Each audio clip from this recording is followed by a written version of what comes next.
ক্রমশ মৃত্যুপুরীতে রূপান্তরিত হচ্ছে যেন কলকাতা শহর, এবং কলকাতা শহরকে যারা মৃত্যুপুরীতে বদলে দিতে চাইছে সেই দলটির নাম বোধহয় তৃণমূল কংগ্রেস। মাফ করবেন, কিন্তু এই বড় কথাটা আমাকে বলতে হলো। কেন? তার কারণ কিছু অযোগ্য মানুষের জন্য আমার আপনার বাড়ির পরিজনেরা 60 ঘন্টা, 65 ঘন্টা, 70 ঘন্টা ধরে যদি কোনো ধ্বংসস্তূপের নিচে চাপা পড়ে থাকে, এবং যাদের জন্য চাপা পড়ে আছে তারা যদি মেয়রের চেয়ারে বসে, তারা যদি মুখ্যমন্ত্রীর চেয়ারে বসে, তাহলে প্রশ্ন করতে হয় যে কেন তাদেরকে সরিয়ে দেওয়া হবে না, কেন তাদেরকে গ্রেপ্তার করা হবে না। কেন বলছি? তার কারণ প্রিয় বাংলা, আপনাদের জানা উচিত কলকাতা শহর প্রাণের কল্লোলিনী তিলোত্তমা, সেই তিলোত্তমাতে এমন কিছু জায়গায় ববি হাকিম, ফিরহাদ হাকিম, যিনি নাকি কলকাতা শহরের মেয়র, যিনি নাকি একজন সিনিয়র মন্ত্রী, তিনি এমন কিছু পারমিশন দিয়েছেন থুড়ি তার যে সাঙ্গপাঙ্গরা আছে তাদের দিয়ে, যেখানে ভাবুন আপনার বাড়ি, এমন একটা বাড়িতে আপনি থাকছেন, দমকল ভুলেই যান, সেই বাড়িটা যদি কোনোদিন আপনার মাথায় ভেঙে পড়ে, সেই বাড়ির সামনে আপনি ক্রেন পর্যন্ত ঢোকাতে পারবেন না, বা আপনাকে বাঁচাতে, ধ্বংসস্তূপটাকে উদ্ধার করতে ক্রেন পর্যন্ত আসতে পারবে না। ববি হাকিমকে এগুলো জানতেন না? ববি হাকিম যদি না জানেন এগুলো, অবিলম্বে পদত্যাগ করা উচিত। আর পদত্যাগ করার বোধহয় সময় নেই, এখন সরিয়ে দেওয়ার সময়। বাংলাকে বলছি এই মুহূর্তে খুব ভালো করে এই প্রতিক্রিয়াগুলো দেখুন, যেখানে রাজ্যের ডিজাস্টার ম্যানেজমেন্ট, বিপর্যয় মোকাবিলা বাহিনী, তারা বলছেন যে উদ্ধার কাজ, এটা আমার আপনার প্রত্যেকের প্রশ্ন ছিল যে 60 ঘন্টা হয়ে গেছে, এখনো কেন উদ্ধার কাজে এত দেরি হচ্ছে, এখনো কেন মানুষ নিচে আটকে রয়েছে বলে মনে করা হচ্ছে, কেন স্নিফার ডগ দিয়ে চিৎকার করে বারবার খোঁজা হচ্ছে কোনো প্রাণ আছে কিনা, কোনো প্রাণের স্পন্দন রয়েছে কিনা। তার কারণটা কি? তার কারণ ওখানে কোনো ক্রেন ঢোকানো যাচ্ছে না, কোনো বড় পেল ওটার ঢোকানো যাচ্ছে না, বড় কোনো যন্ত্র ঢোকানো যাচ্ছে না। এমন বাড়ির প্ল্যানিং, স্যাংশন এগুলো করেছিল কলকাতা মিউনিসিপ্যাল কর্পোরেশন, এবং এইগুলো আবারও বলছি, এগুলো এমন একটা করে মৃত্যু ফাঁদ তৈরি করে রেখে দিয়েছিল কলকাতা কর্পোরেশন ধরে তৃণমূল কংগ্রেস, যেগুলোতে আমি আপনি যে কোনো দিন মারা যেতে পারি। দেখুন, ডিজাস্টার ম্যানেজমেন্ট, আমি চেষ্টা করব বিপর্যয় মোকাবিলা বাহিনীর সেই প্রতিক্রিয়া এই মুহূর্তে প্লাজমাতে নেওয়ার জন্য। শুনি। যা অবস্থা দেখলাম, নিশ্চয়ই প্রচুর, যে 5 তলা বিল্ডিং টোটাল ভেঙে পড়ে আছে। উদ্ধার কাজ যতক্ষণ না জেসিবি আসবে ততক্ষণ উদ্ধার কাজ করা অসম্ভব। যেরাম আছে সেরামই দেখলাম। এখন আমরা শুনলাম, এবার আমরা দেখছি যে সত্যি কোনো জেসিবি আনা যাচ্ছে না। বারবার বুঝুন, বারবার আমরা দেখানোর চেষ্টা করছি। দেখুন, ঠিক এভাবে অত্যন্ত দক্ষ কিছু বিপর্যয় মোকাবিলা বাহিনীর যারা সদস্যরা রয়েছেন, তারা হাত দিয়ে বা ছোট ছোট মেশিন দিয়ে ড্রিল করে, ভেঙে, হাতুড়ি ব্যবহার করে এই গোটা এলাকা থেকে ধ্বংসস্তূপগুলো সরিয়ে মানুষকে বের করে আনার চেষ্টা করছেন। কারণ সেখানে বড় জেসিবি বা পেলোডার ঢুকতে পারবে না, এমনভাবে ববি হাকিমরা এই গার্ডেন রিচটাকে বানিয়ে রেখে দিয়েছে। স্বপ্নের গার্ডেন রিচ, একটা সময় বন্দরের তাজ বলা হতো গার্ডেন রিচকে, কলকাতা বন্দরের একটা সময় মুকুট বলা হতো যে গার্ডেন রিচ মেটিয়া বুরুজ এলাকাকে। ওয়াজিদ আলী শাহের সেই মেটিয়া বুরুজকে, গার্ডেন রিচকে কি জায়গাতে পরিণত করেছে। আর এখানেই আমাদের আজকের জবাব চাই বাংলাতে, বাংলার মানুষের প্রশ্নটা এই মুহূর্তে দেখতে চাই, কেন ফিরহাদ হাকিমকে সরাচ্ছেন না মুখ্যমন্ত্রী মমতা বন্দ্যোপাধ্যায়? তিনি কি জানতেন না যে গার্ডেন রিচকে এরকম বানিয়ে রাখা হয়েছে? মুখ্যমন্ত্রী মমতা বন্দ্যোপাধ্যায় কিচ্ছু জানবেন না, কিচ্ছু শুনবেন না। তাহলে মুখ্যমন্ত্রী কেন রয়েছেন নিজের পদে, এবং মুখ্যমন্ত্রী কেন ফিরহাদ হাকিমকে সরাচ্ছেন না? ফিরহাদ হাকিম কয়েকজনের ওপর দায় ছেড়ে দিয়ে নিজে বেঁচে যেতে পারেন না। এরপরে ফিরহাদ হাকিমকে কেন সরিয়ে দেওয়াটা প্রয়োজন? তার কারণ এটা আমরা বলছি না, ফিরহাদ হাকিম নিজেও জানেন যে অবৈধ নির্মাণ ওখানে হয়েছে। অবৈধ নির্মাণগুলো অনেক আগে ভেঙে দেওয়ার কথা ছিল। যতক্ষণ না রিপাবলিক শোরগোল মাচালো ততক্ষণ ফিরহাদ হাকিম চুপ ছিলেন। দেখুন ফিরহাদ হাকিম নিজে মুখে কি বলছেন, শুনুন। হ্যাঁ, নড়ছে কি না জানি না, কিন্তু ইলিগাল আছে, সেগুলো সব ভেঙে দেবো।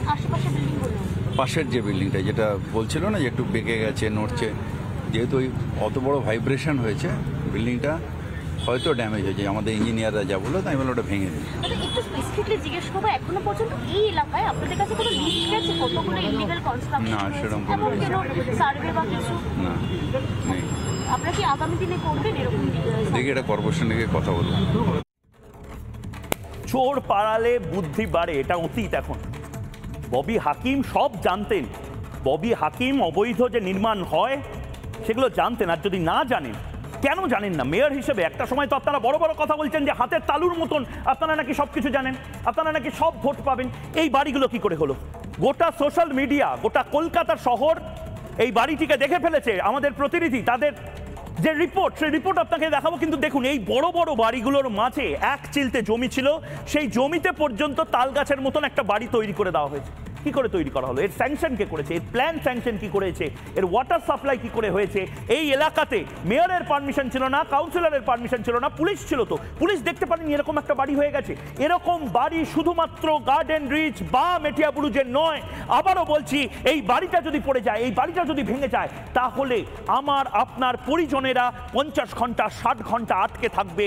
এবং যাদের জন্য আটকে থাকবে সেই অযোগ্য ব্যক্তিদের একজন মেয়র কলকাতা শহরের মেয়র, কয়েকজন স্ট্রাকচারাল ইঞ্জিনিয়ার, কয়েকজন কলকাতা কর্পোরেশনের ক্লার্কের ওপর সমস্ত দায়িত্ব ঝেড়ে ফেলে দিয়ে নিজে সুরক্ষিত থাকতে পারেন না। এটা আমরা বলছি না, এটা আপনি বলছেন না, এটা বাংলার মানুষ বলছে। এবং তার পাশাপাশি বলছে রাজনৈতিক ব্যক্তিরা যে 10 জন যারা মারা গেল সেইটাকে নিছক দুর্ঘটনা বলা যাবে না। এটা ঠান্ডা মাথায় খুন। এটা বছরের পর বছর ধরে একটা মৃত্যুপুরী, একটা মৃত্যু ফাঁদ বানিয়ে সেই ফাঁদের মধ্যে আমার আপনার সহনাগরিকদেরকে ঠেলে ফেলা এবং ঠেলে ফেলে দিয়ে তাদেরকে তিলে তিলে মেরে ফেলার পেছনে যারা আছে তার মধ্যে একটা নাম ফিরহাদ হাকিম, আরেকটা নাম রাজ্যের মুখ্যমন্ত্রী মমতা বন্দ্যোপাধ্যায়। কেন ফিরহাদ হাকিমকে গ্রেপ্তার করা হবে না? এই রাস্তা দিয়ে না দমকল ঢুকতে পারে, এই রাস্তা দিয়ে না বড় গাড়ি ঢুকতে পারে। এবং সবচেয়ে নির্লজ্জের মতন যে কাজটা এই পুলিশ করছে তা হলো মিডিয়াকে আটকানোর কাজ। ভাবুন, 60 ঘন্টা ধরে মিডিয়া পৌঁছানোর চেষ্টা করছে, মিডিয়াকে আটকানোর জন্য ব্যারিকেড করে দেওয়া হয়েছে। এই পুলিশ ব্যারিকেড তৈরি করতে পারে না দুর্বৃত্তদের আটকানোর জন্য, এই পুলিশ ব্যারিকেড করতে পারে না শাহজাহানকে আটকানোর জন্য। এই পুলিশ ব্যারিকেড বানিয়ে রেখে দিয়েছে যাতে করে আপনাদের কাছে আমরা ছবিগুলো দেখাতে না পারি। আবারও বলছি, জেগে উঠুন। আবারও বলছি, যদি ঘুমিয়ে থাকেন জেগে যান। তার কারণ কলকাতা শহর ভালো নেই। কলকাতা শহর এমন একটা শহরে পরিণত হয়েছে যেখানে যে কেউ যখন তখন মরে যেতে পারে। আকাশ থেকে ফ্লাইওভার ভেঙে পড়তে পারে আপনার মাথায়, বাড়িতে আছেন, বাড়িতে ভেঙে পড়তে পারে, গোটা বাড়ি অবৈধ নির্মাণ পাশের বাড়ির সেইটা আপনার ঘাড়ে এসে পড়তে পারে এবং আপনার কিচ্ছু করার থাকবে না। কারণ রাজ্যের মুখ্যমন্ত্রী মমতা বন্দ্যোপাধ্যায় সে তো কিছুই জানেন না এবং কলকাতা শহরের মেয়র তিনি কোনো দায় নেবেন না। অধীর চৌধুরী এবং শুভেন্দু অধিকারী একযোগে বিরোধীরা বলছেন যে গ্রেপ্তার করা উচিত ফিরহাদ হাকিমকে। সময় এসেছে ববি হাকিমকে গ্রেপ্তার করার। একবার শুনে নেব। মৃত্যুর মিছিল চলছে। আমি যদি সত্যিকার মমতা ব্যানার্জির নৈতিকতা বলে কোনো বোধ থাকতো, এখনই ওখানকার মেয়রকে তাড়িয়ে দিয়ে গ্রেপ্তার করা উচিত ছিল। হ্যাঁ, ক্রাইম করেছে, ক্রাইম। এই যে মানুষগুলোর মৃত্যু হয়েছে তার জন্য যদি কেউ দায়ী থাকে তার নাম মেয়র ফিরহাদ হাকিম। এত বড় অভিযোগ করছি আমি, এটা এক ধরনের খুন, এক ধরনের হত্যা। গোটা কলকাতাতে কাউন্সিলর, প্রমোটার আর লোকাল ওসি বা যারা অফিসার ইনচার্জ, এই 3 জনের মিলিত শক্তিতে কলকাতাতে সমস্ত ইলিগ্যাল কনস্ট্রাকশন হয় এবং লুট হয়। আজকেও বলে গেলাম, এন্টার কলকাতা কর্পোরেশনের এই র্যাকেটের সঙ্গে কলকাতার মেয়র, মন্ত্রী ফিরহাদ হাকিম থেকে শুরু করে প্রত্যেকটা কাউন্সিলর, ম্যাক্সিমাম কাউন্সিলর এবং প্রমোটাররা যুক্ত। আবারও বলছি, সোশ্যাল মিডিয়াতে আপনারা এই ছবি দেখেছেন। এই বাড়িটা হয় কি করে? এত পারমিশন, সাধারণ মানুষের জন্য এত পারমিশন, হাজারে পারমিশন নিতে হয়। এই ট্যাক্স দাও, ওই ট্যাক্স দাও, এই জায়গায় যাও, এই কর্পোরেশনের জায়গায় যাও, মিউনিসিপ্যালিটি এই সমস্ত কিছু করো। আর নেতা মন্ত্রীদের জন্য কিছু না। 7 খুন মাফ, কর্পোরেশনের বাবুদের 7 খুন মাফ। প্রশ্ন করছে বাংলা, জবাব চাইছে বাংলা, কেন গ্রেপ্তার করা হবে না ফিরহাদ হাকিমকে? আবারও শুনুন, কেটে বলছি, কেন গ্রেপ্তার করা হবে না ফিরহাদ হাকিমকে। তার কারণ কয়েকজন কর্পোরেশনের মেজতলা নিচুতলার বাবুদের ওপর সমস্ত দায় ঝেড়ে দিয়ে আপনারা ভালোভাবে বসে থাকবেন, আর আমাদের সহনাগরিকরা 40 ঘন্টা 50 ঘন্টা ধরে ধ্বংসস্তূপের তলায় মরে যাবে, চাপা পড়ে থাকবে। এটা হতে পারে না।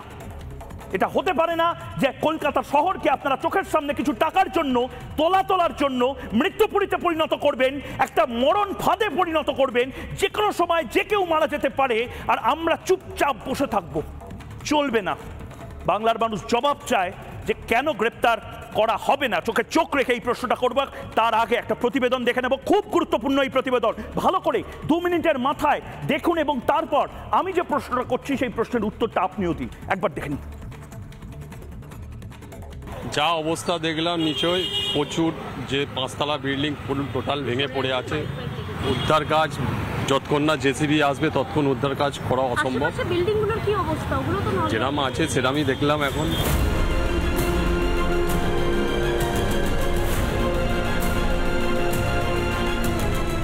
তিলোত্তমা কলকাতার একটা অংশ গার্ডেন রিচ। জাহাজ নির্মাণ নিয়ে গোটা দেশে বেশ নামডাকও আছে, কিন্তু এলাকার ভিতরের ছবিটা দেখলে আটকে উঠবেন যে কেউ।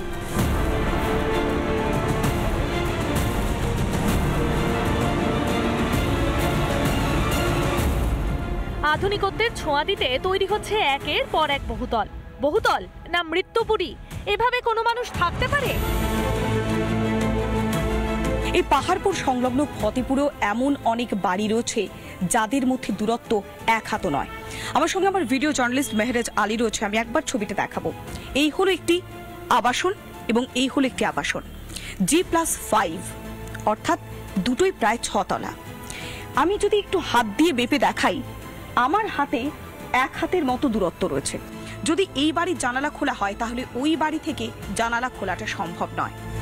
মেয়র ও পুরমন্ত্রী ফিরহাদ হাকিমের নিজের এলাকা, যেখানে 3 দিন আগে দুর্ঘটনা ঘটলো, আর আজও ধ্বংসস্তূপে কেউ চাপা পড়ে আছে কিনা তা জানাই যাচ্ছে না। হবেই বা কিভাবে? ধ্বংসস্তূপ সরানোর আধুনিক যন্ত্রপাতি তো ঢুকতেই পারছে না সেখানে। এই বিপর্যয়ের দায় কি ফিরহাদ হাকিমের নয়? এন্টার কলকাতা কর্পোরেশনের এই র্যাকেটের সঙ্গে কলকাতার মেয়র মন্ত্রী ফিরহাদ হাকিম থেকে শুরু করে প্রত্যেকটা কাউন্সিলর, ম্যাক্সিমাম কাউন্সিলর এবং প্রমোটাররা, যে সরকারের যিনি আছেন তিনি যদি মেয়র হন, তাতে পুরসভা সংক্রান্ত যত দুর্নীতি হবে সেসব দুর্নীতিকে সরকারও লালন পালন করবে।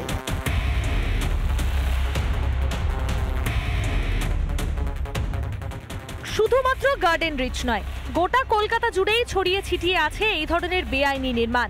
মেয়রের চেয়ারে বসে ফিরহাদ হাকিম তো কিছুই জানেন না। একটা দুর্ঘটনা ঘটলে বিল্ডিং বিভাগ, ইঞ্জিনিয়ারদের বলির পাঠা করা হচ্ছে, অথচ এলাকার কাউন্সিলরকে পাশে নিয়ে ঘুরছেন মেয়র সাহেব, আর বাম আমলকে দুষছেন। নিজের ব্যর্থতা আর কতদিন চাপা দেবেন মেয়র ফিরহাদ হাকিম?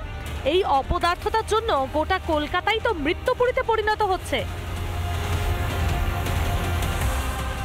রিপাবলিক বাংলা।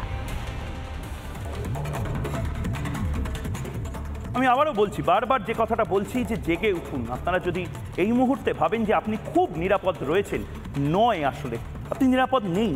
তার কারণ কাউন্সিলর, আপনার শহরের মেয়র, তারা কোনো দায় নিতে চায় না।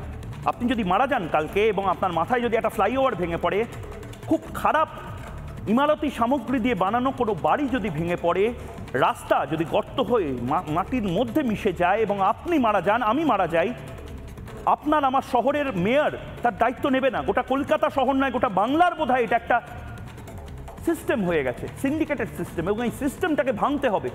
যেভাবে সন্দেশখালিতে শাহজাহানের সিস্টেম ভাঙা হয়েছে, ঠিক সেভাবে কলকাতা শহরের এই সিস্টেম ভাঙতে হবে। কেন?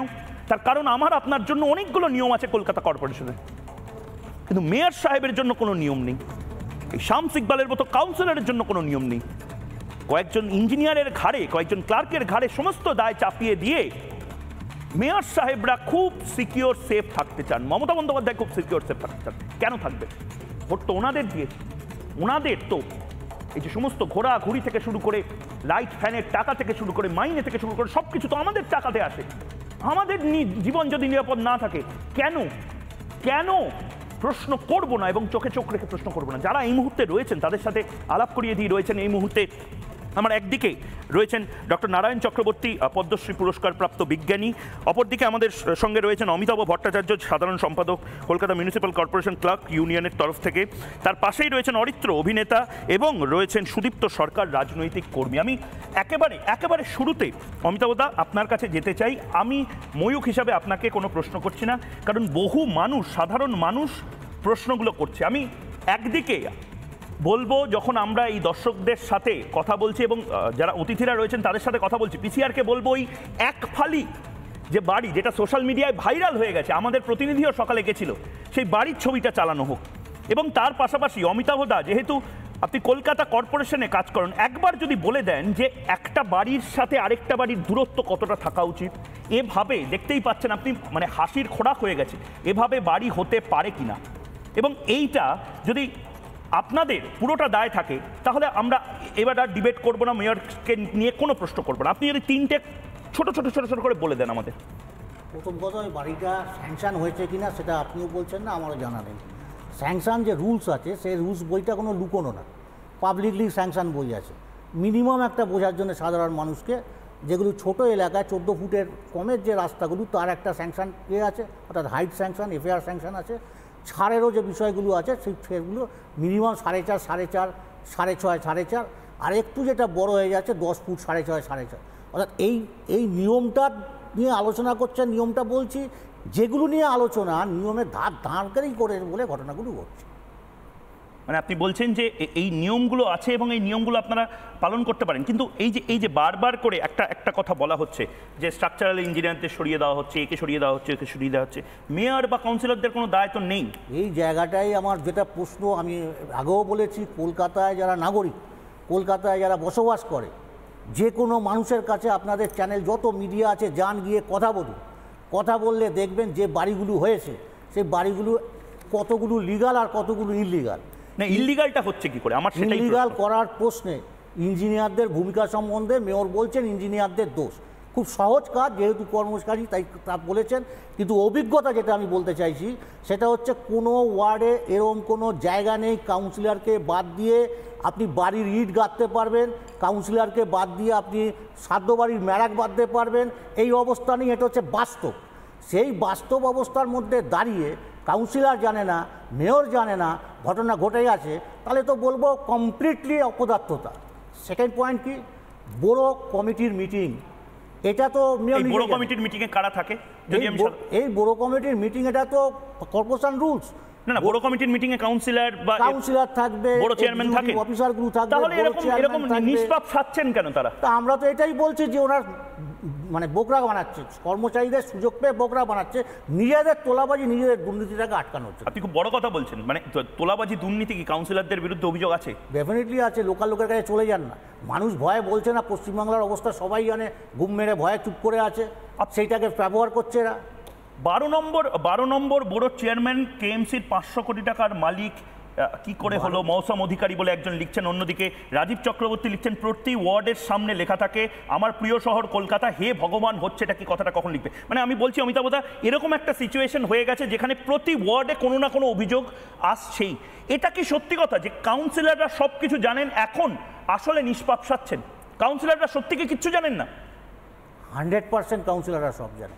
কাউন্সিলর বাদ দিয়ে, মানে রাজনৈতিকগতভাবে যদি সরাসরি বলেন, তাহলে তৃণমূল ওরিয়েন্টেড কিছু বাদ দিয়ে পশ্চিমবাংলার বুকে কিছু হয় না, কলকাতার বুকে কিছু হয় না, এক কটা পাতা পর্যন্ত নড়ে না, কর্পোরেশনের একটা কাগজ নড়বে না মেয়রের কথা বাদ দিয়ে। আসলে হতে পারে নাকি? বলতে হয়, রাজনৈতিকভাবে বলছে, দোষ চাপাচ্ছে মানুষের ঘাড়ে, কর্মচারীদের ঘাড়ে, সারাশিতে লোকের ঘাড়ে চাপিয়ে দিচ্ছে। খুব বড় কথা বলছেন। সাধারণ মানুষ কোথায় যাবে যেখানে কেউ দায়িত্ব নিচ্ছে না? আমি অরিত্রর কাছে যাব, কিন্তু তার আগে একবার অনুরোধ করব, যেটা অরিত্র তুমিও দেখেছো, আমিও দেখেছি, এবং সোশ্যাল মিডিয়ায় ভাইরাল রিপাবলিক বাংলার এই প্রতিবেদন, এবং তারপরেও বহু মানুষ সেখানে পৌঁছাতে পারছেন না। অরিত্র, অন্য সংবাদ মাধ্যম, আমার মাঝখানে ইচ্ছা করছিল অন্য সংবাদ মাধ্যমের সম্পাদকদের ফোন করে বলতে যে আপনারা ব্যবহার করুন আমাদের ফিড, কারণ অন্যরা অনেক সংবাদ মাধ্যম পৌঁছাতে পারছে না। ভাবো, শাহজাহানকে যে পুলিশ ধরতে পারে না, ব্যারিকেড করতে পারে না শাহজাহানের বিরুদ্ধে, তারা সংবাদ মাধ্যমের প্রতিনিধিকে আটকাচ্ছে এই বাড়িটা, এই তালগাছের মতন এইটুকু জায়গায় একটা বাড়ি। হাস্যকর, কি করে স্যাংশন হলো প্ল্যান, কি করে অ্যাপ্রুভাল হলো কেউ জানে না, কিন্তু এই বাড়ির ছবি যাতে কেউ না করতে পারে। একবার আমাদের প্রতিনিধি ভোরবেলা গিয়ে যে ছবিটা করেছে এবং তারপর আমার ধারণা কাল ভোর থেকে হয়তো যুদ্ধক্ষেত্রের মতন সেখানে ব্যারিকেড করে দেওয়া হবে, কোনো বাড়িরই ছবি তোলা হবে না। একবার দেখি ওই প্রতিবেদন আমাদের প্রতিনিধি ভাস্করের। এই মুহূর্তে আমি এই যে জায়গাটা রয়েছি, এই জায়গায় যে বাড়িগুলো, সেই বাড়িগুলোর ছবি আরও একবার দেখাবার জন্য বলবো আমার ভিডিওলিস্ট বিশ্বরূপকে। বিশ্বরূপ, বাড়িগুলোর ছবি একটু দেখাও, কিভাবে তৈরি করা হয়েছে ফ্ল্যাট। যেমন এই মুহূর্তে দেখতে পাচ্ছি একটি ফ্ল্যাটের সঙ্গে অন্য আরেকটি ফ্ল্যাট, দুটি ফ্ল্যাটের মাথা কার্যত এক হাত, তো অনেক বড় দূরত্ব, মাত্র কয়েক ইঞ্চির ব্যবধানে রয়েছে। এবং তার পাশাপাশি দেখো এই মুহূর্তে আরো একটা ছবি দেখাবার জন্য বলবো বিশ্বরূপ, এই ছবিটা দেখাও যে দুটি ফ্ল্যাটের মাঝখানে এক ফালি এক চিলতে একটা ফ্ল্যাট, যাদের মধ্যে কোনো দূরত্ব প্রায় নেই বললেই চলে। অন্যদিকে দাঁড়িয়ে আরো বেশ কয়েকটি ফ্ল্যাট, যাদের মধ্যেকার দূরত্ব কলকাতা পুর সংস্থার যে নিয়ম, সেই নিয়ম মেনে আদৌ হয়েছে কিনা, যে প্রমোটারেরা তৈরি করেছেন সেই প্রমোটারেরা আদৌ নিয়ম মেনে তৈরি করেছেন কিনা তা নিয়ে প্রশ্ন রয়েছে। আমাদের সাথে ইতিমধ্যে সন্ময় বন্দ্যোপাধ্যায় রাজনৈতিক বিশেষজ্ঞ যোগ দিয়েছেন। আমি একবার অরিত্র তোমার কাছে যেতে চাই। অরিত্র, অ্যাকাউন্টেবিলিটি বলে একটা শব্দ আছে, মানে এই সরকার, আমি কালকেও একটা শো করেছিলাম যেখানে আমরা বললাম যে জানি না সিনড্রোমে যেন এই সরকার আক্রান্ত হয়েছে, এবং মানে গোটা সরকারটা তৃণমূল সরকারের জায়গায় জানি না সরকারে পরিণত হয়েছে।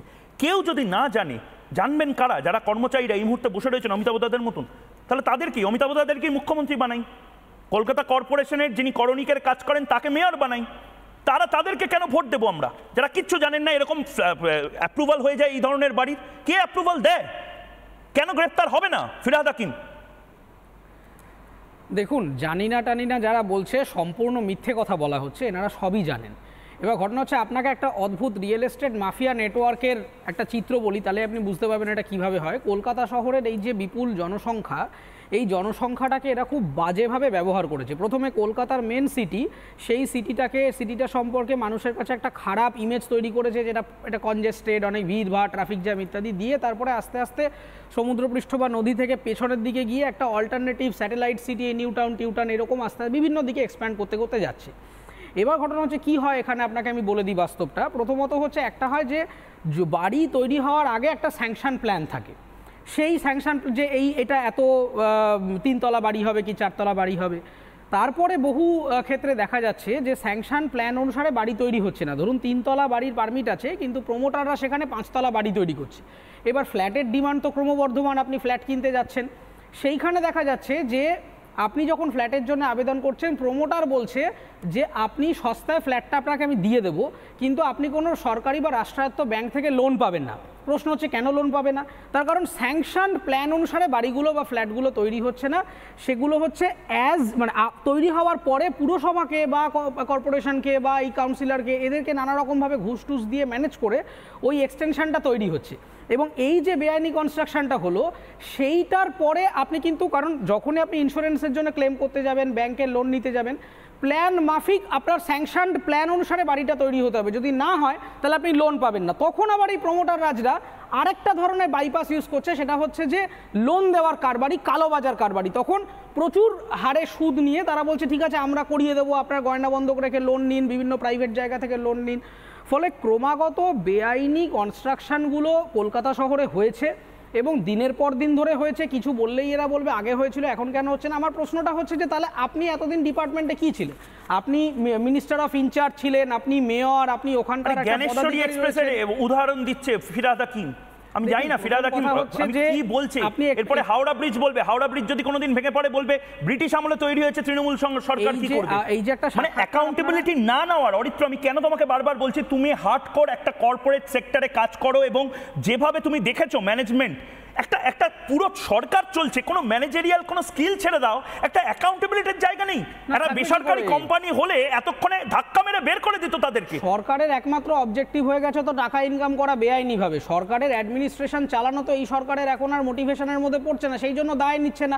এই যে আপনারা দেখাচ্ছিলেন যে মেয়র সাহেব বললেন যে বেআইনি বাড়িগুলো হয়েছে সেগুগুলোকে আমরা এখন ভেঙে দেবো, হঠাৎ করে এই যে ভেঙে দেবে পাশের বাড়িটাই, মানে এতদিন পাশের বাড়িটা বেআইনি ছিল, আবার একটা বাড়ি ভাঙবে, আবার একটা ডেব্রিস, আবার একটা দূষণ, অজস্র লোকগুলোকে আমাকে মানে ভিটেহারা হতে হবে। তাহলে আপনি একটা লোককে বাড়িতে ঢোকাচ্ছেন, তখন আপনি দেখে নেবেন না যে এই বাড়িটা সঠিক কিনা? ওখানে লোকাল কোনো অ্যাডমিনিস্ট্রেটিভ বডি নেই, এখন সমস্ত বাড়িঘর ভাঙতে শুরু করে দেবেন, দূষণ হবে, শহরের পলিউশন হবে। ফলে পরিবেশ সচেতনতা এবং পরিবেশ দূষণ নিয়ে কিংবা আরবান প্ল্যানিং নিয়ে গভর্নমেন্ট কিছু জানে না এবং কোনোদিন জানার চেষ্টাও করে না। কারণ কলকাতা শহরে সে আর্সেনিক দূষণ বলুন কিংবা রাস্তা ধসে পড়া বলুন কিংবা কনজেশন বলুন, এগুলো বহু পরিমাণে রয়েছে, বছরের পর বছর ধরে রয়েছে এবং গভর্নমেন্ট জেনেও একটা জানি না ভাব নিয়ে বসে থাকে। জানি না ভাব নিয়ে তুমি ঠিক কথা বলেছো। জানি না ভাব নিয়ে থাকলে এখন আর চলবে না, কারণ কি আমরা আর কারোর উপর অপেক্ষা করে থাকবো না কখন তারা এই দায়িত্বটা নেবে। বাংলার মানুষের কাছে সোশ্যাল মিডিয়া আছে, ফেসবুক আছে, রিপাবলিক বাংলা আছে, বাংলার মানুষ ঠিক নিজেদের কথাটা নিজেদের মধ্যে পৌঁছে দেবে। আমি বারবার যে কথাটা বলছি, এই জানি না করে ক্ষমা করবেন, কিন্তু এই ন্যাকামোটা আর চলবে না। এই ন্যাকামো করছে কিছু নেতা, যারা মাথার ওপর বসেছে, তারা ন্যাকামো করছে। 60 ঘন্টা 65 ঘন্টা ধরে আমার আপনার পরিজনেরা তারা ধ্বংসস্তূপের মধ্যে চেপে বসে থাকবে, মারা যাবে, আর বসে থাকবে হচ্ছে সেই সমস্ত মেয়র এবং মুখ্যমন্ত্রী যারা কিচ্ছু জানে না। দেখুন, কিচ্ছু জানে না কেউ। কে জানে না একবার দেখি, আইডেন্টিফাই করি কে কি জিনিস জানে না, দেখবো। আমি জানি না, আমি বলতে পারবো না, আমি জানি না। বিজেপি কি বললো আমি তারই জানি না। আগে চাচা আপনার প্রাণ বাঁচা, নিজেদেরটা আগে দেখতে বলুন। আমি কি ফিরবে আমি জানি না, তবে রবীন্দ্রনাথের নোবেল ফিরবে না। আমি তো জানি না, আমি চলে এসেছি সরাসরি। জানি না আমি তো, আপনিও যা জানেন আমিও দাঁড়িয়ে রয়েছি। তো এটা কেন ওখানে হচ্ছে আমি এখনো বুঝতে পারছি না। এটা দুর্ভাগ্য, এটা হচ্ছিল আমি জানতে পারিনি। আমার এই বিষয়ে কোনো কথা নেই। প্রথমত ডিটেলস আমি জানি না, মানে আমি এই প্রচারে নিয়ে এত ব্যস্ত, ডিটেলস জানি না। প্রিয় বাংলা, শেষ যে প্রতিক্রিয়া দেখালাম সেটা শতাব্দী রায়ের। এনাকে আপনি ইলেক্ট করবেন, ভোট দেবেন, তিনি প্রচারে নাকি এত ব্যস্ত, কলকাতা শহরে তার সহনাগরিক 10 জন মারা গেছে, তিনি খবরটাই জানেন না। এত ইল ইনফর্মড একজন রাজনীতিবিদকে আপনি কেন ভোট দেবেন বলুন তো? আর যদি দিয়েও থাকেন মমতা বন্দ্যোপাধ্যায়ের কথায়, মমতা বন্দ্যোপাধ্যায় নিজেই তো কিছু জানেন না। মমতা বন্দ্যোপাধ্যায় জানেন না কয়লা কেলেঙ্কারি হয়, মমতা বন্দ্যোপাধ্যায় জানেন না লিপস অ্যান্ড বাউন্স বলে একটা কোম্পানি ছিল, মমতা বন্দ্যোপাধ্যায় জানেন না যে ফিরহাদ হাকিম নিজে জানে না এদিকে মেয়রের চেয়ারে বসে আছে যে এত কিছু হয়। আমি নারায়ণবাবু আপনাকে জিজ্ঞেস করছি, এই জানি না সিনড্রোম, এই রোগটা বড় ভয়ঙ্কর রোগ। এই রোগে আক্রান্ত হয়েছে যে সরকার, সেই সরকারকে তো সবচেয়ে আগে সরিয়ে ফেলাটা নৈতিক কর্তব্য। ভ্যাকসিনেশন প্রোগ্রামের মতন, ইমিউনাইজেশন প্রোগ্রামের মতন নৈতিক কর্তব্য রাজ্যের।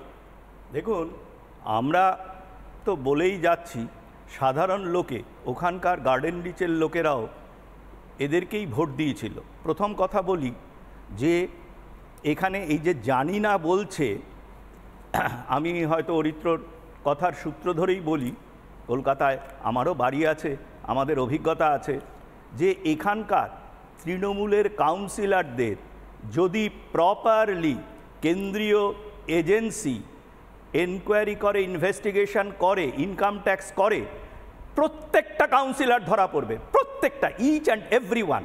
তারা পুরো কলকাতা শহরকে, যেমন মমতা ব্যানার্জির ডেভেলপমেন্ট, উন্নয়ন মানে হাসপাতালের বাড়ি বানানো, শিক্ষা প্রতিষ্ঠানের বাড়ি বানানো উইদাউট এনি ইনফ্রাস্ট্রাকচার। এই বাড়ি বানাতে এরা খুব আগ্রহী, বাড়ি বানালে অনেক পয়সা পাওয়া যায়। এইবারে আপনারা যে ছবিটা দেখালেন, দুটো বাড়ির মধ্যে 1 ইঞ্চিও তফাৎ নেই। যে বাড়িটা ভাঙলো তার সামনে ফ্রন্টেজ হচ্ছে 3 ফুট, এবং সেখানে আমি যতদূর শুনেছি যে দোতলা বাড়ির নাকি স্যাংশন ছিল, সেখানে 5 তলা বাড়ি তুলে দেওয়া হয়েছে। এবং ওখানকার কাউন্সিলর শামস ইকবাল, সে নাকি কিছু জানে না বলে মেয়র বলেছেন। শামস ইকবাল কি করতেন? শামস ইকবালের সাথে নারায়ণবাবু, আপনি তো এত জায়গায় ঘোরাফেরা করেছেন, আপনি পদ্মশ্রী পুরস্কার প্রাপ্ত একজন বিজ্ঞানী। শামস ইকবাল কি মানে আম্বানি, আদানি তাদের সাথে যুক্ত ছিল? না, আমি বলছি সেটা। এত 5 কোটি টাকা গাড়ি কি করে চলে? আপনি টাকা আপনি করতে পারেন, আপনি তো বিজ্ঞানী, আপনি তো পদ্মশ্রী পুরস্কার পেয়েছেন। আমি তো দুধের ব্যবসা ছিল, খাটাল ছিল, সে কিছুদিনের মধ্যে একটা অ্যাস্টন মার্টিন গাড়ি কিনে ফেললো, বেন্টলে গাড়ি কিনে ফেললো, 5 কোটি 6 কোটি টাকার গাড়ি। লাইফস্টাইল দেখেছেন? বেন্টলের 5 কোটি টাকা হতে পারতেন স্যার, আপনি যদি বিজ্ঞানী না হয়ে। ভাবুন আমার আপনার রাজ্যে শামস ইকবালদেরকে মাথায় করে রাখতে হবে তো। না, শুধু তাই নয়, এই শামস ইকবালের ফ্যামিলিটা কি, তার বাবা মুন্না ইকবাল এএসআই তাপস চৌধুরীকে ঠিক খুন করেছিল, এবং বলে অ্যালিগেশন আছে, এবং সেটা কিন্তু এই সরকারের অপদার্থতা বা ইচ্ছাকৃত গাফিলতির জন্য এখনো অবধি তার কোনো বিচার হয়নি। এএসআই তাপস চৌধুরী কিন্তু সরকারি কর্মচারী, কর্মরত অবস্থায় তিনি মারা যান এবং তাকে গুলি করে মারা হয়। এই শামস ইকবালরা তাদেরকে ডিফেন্ড করতে ফিরহাদ হাকিম বাধ্য। কেন বাধ্য? ফিরহাদ হাকিমকে ডিফেন্ড করতে মমতা ব্যানার্জি বাধ্য। তার কারণ জানতে চাই। কারণ মমতা বন্দ্যোপাধ্যায় শাহজাহানকে ডিফেন্ড করার কম্পালশন আছে বলছেন, শামস ইকবালকে ডিফেন্ড করার ফিরহাদ হাকিমের কম্পালশন আছে, কারণটা কি? শামস ইকবাল ধরা পড়লে পরের রাস্তা তো ফিরহাদ হাকিমের জন্য, তখন তো তাকে আবার বুকে ব্যথা নিয়ে জেলে যাওয়াটা উচিত, তখন তাকে বুকে ব্যথা নিয়ে এসএসকেএমে ভর্তি হতে হবে। এবং এখন হয়তো ইডি বা সিবিআই যে জায়গায় গেছে, এসএসকেএম এর সুপার বা প্রিন্সিপালকেই তুলে আবার না ইডি ভরে দেয়। এখন অবস্থা সেটা দাঁড়িয়েছে। এবং সেইখান থেকে আরেকটা, ফিরহাদ হাকিম ধরা পড়লে কিন্তু অনুপ্রেরণা দিদিমণি বাঁচতে পারবেন না, তাকেও ধরা পড়তে হবে। বড় কথা বলছেন এই মুহূর্তে। অনেক ধন্যবাদ আপনাকে। আমি আপনার কাছেও আবার যাব, কিন্তু সন্ময় বন্দ্যোপাধ্যায় এবং সুদীপ্তদা বাকি রয়েছেন। সন্ময়দা আপনার কাছে যাব, কিন্তু তার আগে একটা নামের তালিকা পড়বো। আকবর আলী, রিজওয়ান আলম, হাসিন খাতুন, সানা বেগম, মোহাম্মদ ওয়াজিদ, মোহাম্মদ ইমরান, রমজান আলী, নিজামুদ্দিন, শেখ আবদুল্লাহ, মোহাম্মদ জামিল, এবং লিস্টটা বাড়ছে। এই লিস্টটা দেখে আপনার হয়তো মনে হচ্ছে যে এখানে তো কোনো সন্ময় বন্দ্যোপাধ্যায়, ময়ূক রঞ্জন ঘোষ, অরিত্র দত্ত বণিক নেই, কিন্তু আজ হাসিনা খাতুন, যার বয়স 55, বা 27 বছর বয়সী মোহাম্মদ ইমরান, সে ধ্বংসস্তূপের মধ্যে ছটফট করছিল, একটা সময় মারা যায়, এবং তাদের কিন্তু কোনো দোষ নেই, অনেকে পরিযায়ী শ্রমিকদের মধ্যে থেকে। এবং আমরা হয়তো খুব নিশ্চিন্তে ভাবছি কলকাতাবাসী যে আমার বাড়ির কেউ তো ওই ধ্বংসস্তূপের নিচে নেই। পোস্তা ফ্লাইওভারেও হয়তো আমরা ভেবেছি যারা বেঁচে গেছিলাম, কিন্তু এটা কতদিন এই অপদার্থতা। আমি এখানে আবারও বলছি সন্ময়দা, হিমালয় ভেঙে পড়েনি, উত্তর কাশীর মতন কোনো আকাশ ভেঙে পড়েনি, মেঘ ফেটে জল আসেনি, কোনো প্রাকৃতিক দুর্জয়, ভূমিকম্প হয়নি। সন্ময়দা, অযোগ্য ব্যক্তিদের জন্য কেন আমার সহনাগরিকেরা খেসারত দেবে এই শহরে বারবার? আমি প্রথমত বলি, সেটা হচ্ছে যে বাড়িটা ভেঙে পড়লো সেই বাড়ির গলির মাপ হচ্ছে 3 ফুট থেকে 4 ফুট, কিংবা ম্যাক্সিমাম 5 ফুটও নয়, 3 থেকে 4 ফুট আমি যতটা দেখেছি, অন্তত টিভির ক্যামেরা দেখেছি। আচ্ছা, সেই গলির মধ্যে যখন একটা 5তলা বিল্ডিং হলো, কাউন্সিলর শামস ইকবাল বলছেন আমি কিছু জানি না। প্রশ্নটা হচ্ছে সেখানে আলো দিতে হলো, সেখানে জল দিতে হলো, ফেরুল দিতে হলো, জলের পারমিশন পুরসভাকে দিতে হলো, কাউন্সিলরের কোনো ইনভলভমেন্ট নেই। তার সিওয়ারেজ কানেকশন পর্যন্ত সেখানে কাউন্সিলরের অ্যাপ্রুভালটা লাগে, সেটা পর্যন্ত হয়ে গেল, কাউন্সিলর কিছু জানে না। এবার ময়ূক, আমি এই জায়গাটাতে আসার চেষ্টা করব, সেটা হচ্ছে শামসের সম্বন্ধে ফিরহাদ হাকিমের একটা পুরনো ভিডিও ভাইরাল হয়েছে, যেখানে দাঁড়িয়ে সাম্প্রতিককালের ভিডিও ভাইরাল হয়েছে, যে ভিডিওতে দেখা যাচ্ছে শামস ইকবাল সম্বন্ধে ফিরহাদ হাকিম বলছেন আজকের শামস গতকালের ফিরহাদ, অর্থাৎ আমার পরবর্তী জেনারেশন তৈরি হচ্ছে শামস ইকবাল। ফলে সেই শামসকে বাঁচানোর জন্য বলেন এখানে কাউন্সিলরের কোনো রেসপন্সিবিলিটি নেই। কার রেসপন্সিবিলিটি? বিল্ডিং প্ল্যান ডিপার্টমেন্ট, যারা চাকরি করে মাইনে পায়। ঠিক, তারা চাকরি করে মাইনে পায়, তারা যদি অ্যাপ্রুভাল দেয় তাদের শাস্তি হবে। কিন্তু প্রশ্নটা হচ্ছে এই বিল্ডিং প্ল্যান ডিপার্টমেন্টের কোনো অফিসারের এই শামস ইকবালের অ্যাপ্রুভাল দেওয়া কোনো বিল্ডিং প্রমোশনকে বাধা দেওয়ার ক্ষমতা আছে? আমি এই জায়গাটা একটু আসার চেষ্টা করছি যে কোনো পৌরসভার, আমি ধরে নিলাম সমস্ত যাদের বিরুদ্ধে অভিযোগ উঠছে তারা বিল্ডিং প্ল্যান ডিপার্টমেন্টের সবাই অপরাধী, টাকা পয়সা খেয়েছেন, কিন্তু তারা যদি বাধা দেন তাহলে তাদের চাকরিটা তো সেই দিনই চলে যাবে। এবার আমি আসছি আজকে যে ছবিটা তোমরা দেখাচ্ছিল ময়ূক, যেখানে দাঁড়িয়ে আমি দেখছিলাম একটা টিভি ক্যামেরায় যে 2 হাত মানে 5 ফুট মতো একটা বাড়ির চওড়া, এই তো ছবিটা দেখাচ্ছ তোমরা, এবং এটা হচ্ছে G+4। আমি আর্কিওলজিক্যাল সার্ভে অফ ইন্ডিয়াকে প্রথম অনুরোধ করব তোমাদের মারফতে যে এটা স্থাপত্য শৈলীর একটা নিদর্শন হিসেবে এটা যেন ইমিডিয়েটলি রেকর্ডেড হয়। কারণ চীনের আর্কিটেক্টরা পশ্চিমবঙ্গে আসতে পারেন, যেখানে দাঁড়িয়ে 5 ফুট রাস্তার মধ্যে G+4 তৈরি করা যায়। এই আর্কিটেকচার ববি হাকিমের রাজত্বে হয়েছে এই বাংলায়।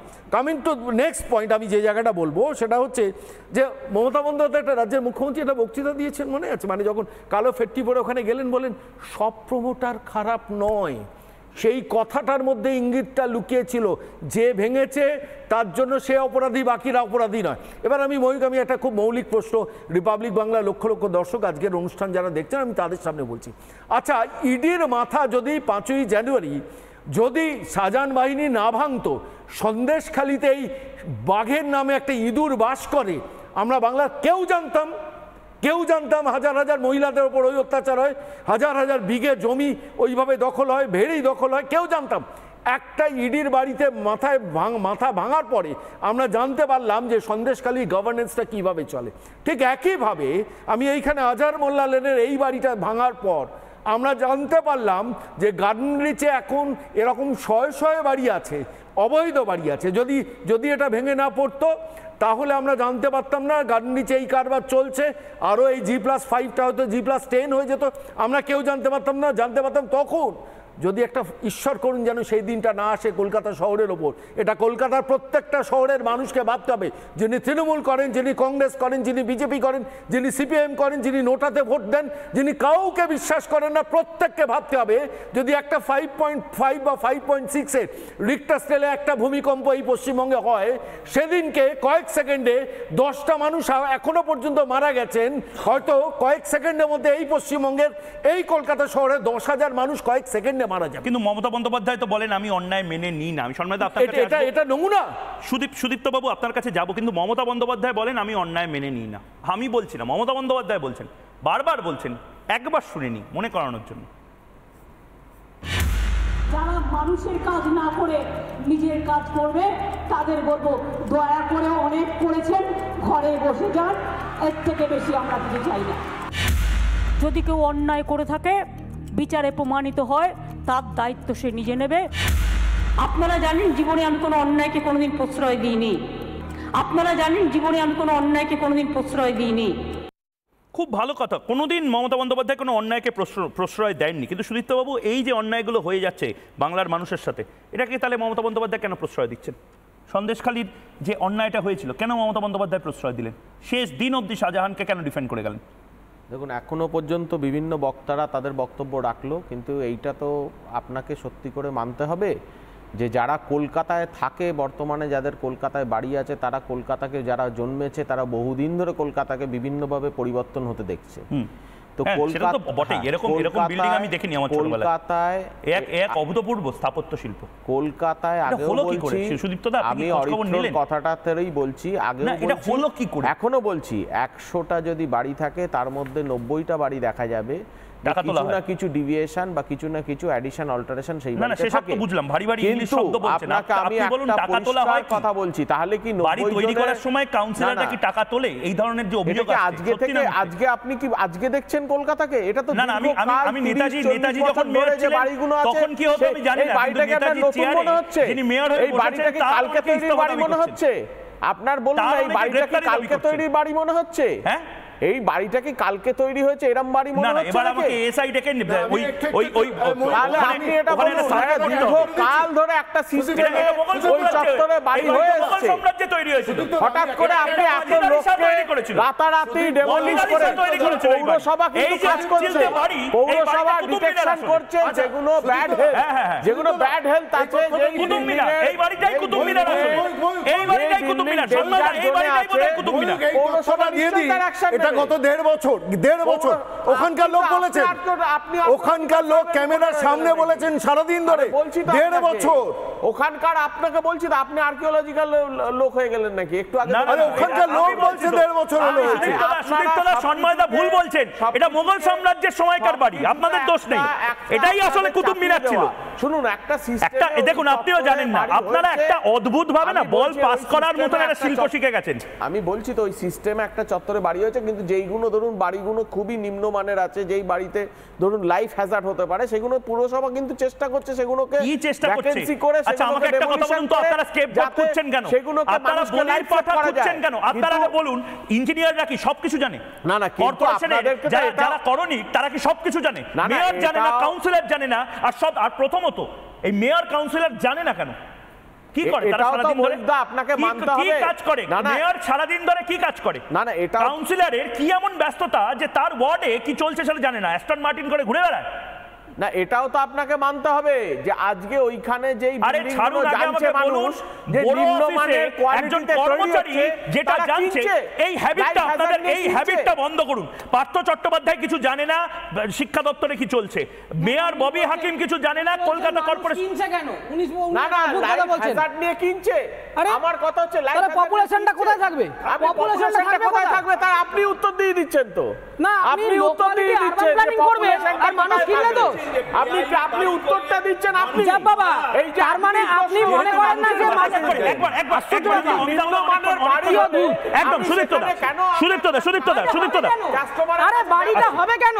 আরে আপনার বাড়িটা হবে কেন মানে কি করছিল বাড়িটা কি আজকে থেকে হয়েছে নাকি? আরে জবেই হোক না কেন তা মেয়র কাউন্সিলর জানে না কি করছিলেন? আবার বামপন্থীরা হ্যাঁ বামপন্থীরা তো তাহলে তৃণমূল তৈরি করছে। তা তৃণমূল কি খুশি?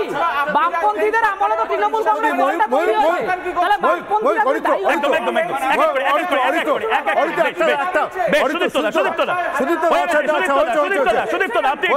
একটু থামুন এক এক করে বলে নিন তারপরে আমি অমিতাভদার কাছে একদম সবাই একসাথে বললে শোনা যাবে না। হয়ে গেছে সুদীপ্তদা হয়ে গেছে। আপনি বাড়িটা বানাননি, মোগলরা বানিয়েছে, আপনি থামুন এবার। হয়ে গেছে একদম আপনি জানেন না হয়ে গেছে 30 সেকেন্ড নিন। 30 সেকেন্ড নিন। আরে ঠিক আছে বলে নিন, আমি সবাইকে এক এক করে 2001 থেকে 2023 এই 23 বছরের মধ্যেখানে বিকাশ রঞ্জন ভট্টাচার্যর 5 বছর ছাড়া সুব্রত মুখার্জি তার আগে 5 বছর চালিয়েছেন, তারপরে শোভন চট্টোপাধ্যায় চালিয়েছেন, ববি হাকিম চালিয়েছেন। সব মিলে হিসেব করলে দেখা যাবে সব মিলে প্রায় 20 বছরের কাছাকাছি একটা বোর্ড সামলাচ্ছেন। এই বোর্ড আমি তর্কের খাতিরে ধরে নিলাম বামেদের আমলে প্রচুর ভুলভ্রান্তি হয়েছে। তো প্রশ্নটা হচ্ছে এই ভুলভ্রান্তি কাটানোর দায় কি ছিল? তৃণমূল বোর্ডের নয় না, তাছাড়া না না না না এক মিনিট, এই বাড়িটা যেটা ভেঙে পড়লো, যে বাড়িটা ভেঙে পড়লো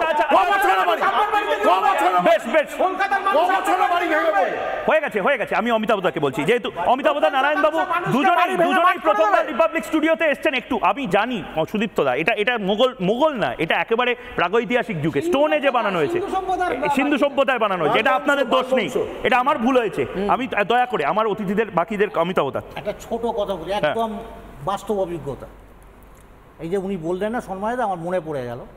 সুব্রত মুখার্জির পরে বিকাশবাবু মেয়র হয়েছেন, তারপরে এরা কন্টিনিউ এরাই হয়ে গেছে। 500 কোটি টাকা বিকাশবাবু রেখে গেছিল, সেই 500 কোটি টাকা তো খেয়েছেই, আরও ধার করেছে। ওটাও এমনি, ওটাও প্রশাসনিক ব্যর্থতা। আর চ্যালেঞ্জ যেটা নিতে চাইছি আমি, 1 থেকে 144 ওয়ার্ড যত বাড়ি এই আমলে তৈরি হয়েছে, ঠিকা, জল বোঝানো, পুকুর বোঝানো, যা যা আছে বেআইনি বাড়ি, লিস্ট করা হোক কবে কোন বাড়িটা হয়েছে, কোনটা আইনে স্যাংশন হয়েছে, কোনটা আইনে স্যাংশন হয়নি, এক্ষুনি বেরিয়ে যাবে। একটা ক্লিক মারলে বেরিয়ে যাবে, ক্লিক মারলে সেটা মারতে দেবে।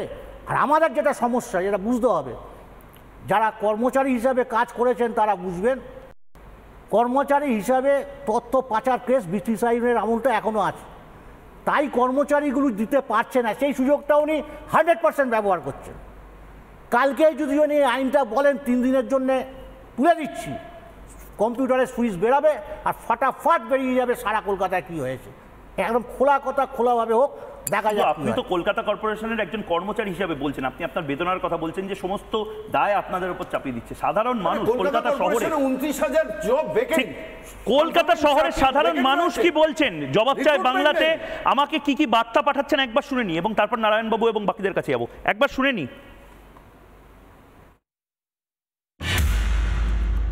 সব থেকে বড় ভয় কোথায় জানেন? ওই যখন পারমিশন নিতে যাই, যে কে কি চেয়ে বসছে, তাদের কি দাবি, ওই মেটাতে আমরা শেষ হয়ে যাচ্ছি। তা লিগাল ইলিগাল কোথায় বলবেন আপনি? যখন আমি পারমিশন করতে যাবেন, সেও নেবে, প্রমোটার নেবে, যারা ওখানটা ফেলবে তারাও নেবে, এগুলো সবাই জানে, তার মধ্যেও করতে হবে। চলছে দিদির রাজত্ব, সবাই বিশ্বাস করছে, কিন্তু এইভাবে 2 নম্বর যদি করে কি বলবেন বলুন? চিট করছে মানুষকে, তার সত্ত্বেও মানুষ ওখানে ভোট না দিতে পারলেও ভোট ওরা করে জিতে যাচ্ছে।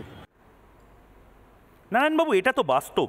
মানে আমি জানি না আপনার ক্ষেত্রে, কিন্তু সাধারণ মানুষ যারা এই মুহূর্তে বলছেন যে সবাই বুঝতে পারছে, কিন্তু কি আর করা যাবে? মানে মানুষ কিন্তু অসহায়, মানুষ জানে এর পরেও 5 বার হয়তো তাকে কাউন্সিলরের কাছে যেতে হবে, তাকে কলকাতা কর্পোরেশনে 7 বার লাইন দিতে হবে, পোর্টাল অনেক সময় কাজ করবে না, বিভিন্ন কিছুর জন্য এই পারমিশন ওই পারমিশন, এই দাদার থেকে সিন্ডিকেটের বালি, এই দাদার থেকে সিমেন্ট, এই সমস্ত নিতে হবে। মানুষের জন্য এত আইন, আর ফিরহাদ হাকিম, শামস ইকবালের জন্য কোনো আইন থাকবে না, কোনো গ্রেপ্তারির পরোয়ানা থাকবে না। দেখুন প্রথম বলি যে এই বাড়িটির যে প্রমোটার ছিল ওয়াইসি, সে কিন্তু এই শামস ইকবাল এবং ফিরহাদ হাকিমের যথেষ্ট ঘনিষ্ঠ, 1 নম্বর। দ্বিতীয় হচ্ছে যে ওই 134 নম্বর ওয়ার্ডের যে পিএস থানার যে পুলিশ থানার মধ্যে পড়ে, সেখানে গত 4 বছরে 60টা এখন অবধি আমরা মানে আমাদের লিডার অফ অপোজিশন পশ্চিমবঙ্গের তিনি একটা ইনিশিয়েটিভ নিয়েছেন, অলরেডি 60টার ওপরে বাড়ি ওখানে তৈরি হয়েছে গত 4 বছরের মধ্যে। কটা আইন মেনে হয়েছে? আর নেক্সাসের কথা বললেন, আমি তো আগেই বলেছি, একমাত্র অনুপ্রেরণা হচ্ছে আমার যেমন বেনি তেমনি রবে, চুল ভিজাবো না, জলে নামবো, জল ছড়াবো, জল তো ছোবো না। আর বাদবাকিরা সকলে এই নেক্সাসের মধ্যে। আমি আগেই বলেছিলাম যে কলকাতা কর্পোরেশনের যে কাউন্সিলর, অ্যাকচুয়ালি ইনফ্যাক্ট জানেন তো, যারা পয়সা চায় তারা কিন্তু এমপি হতে চায় না, এমএলএ হতে চায় না, কাউন্সিলর হতে চায়। হ্যাঁ কাউন্সিলর, হ্যাঁ এটা কাউন্সিলর হওয়াই, কাউন্সিলর হচ্ছে টাকার জায়গা এবং সেখান থেকে টাকাগুলো তোলা হয়। এবং ধরুন আমি আপনাকে বলছি যে বালি আপনি যদি পাড়ার সেই তাদের লোকেদের থেকে না নেন, কাউন্সিলরের লোকেদের থেকে না নেন, এই নেক্সাসের থেকে, আপনাকে তাহলে বালি কিনতে হবে বেশি দাম দিয়ে।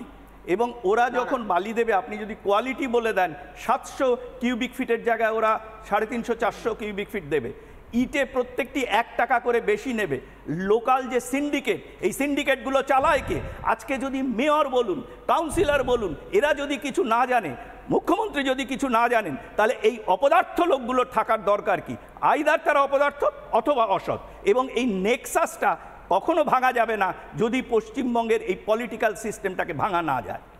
বেশ খুব ভালো কথা বললেন। তখন কি এই সিস্টেমটা ছিল না?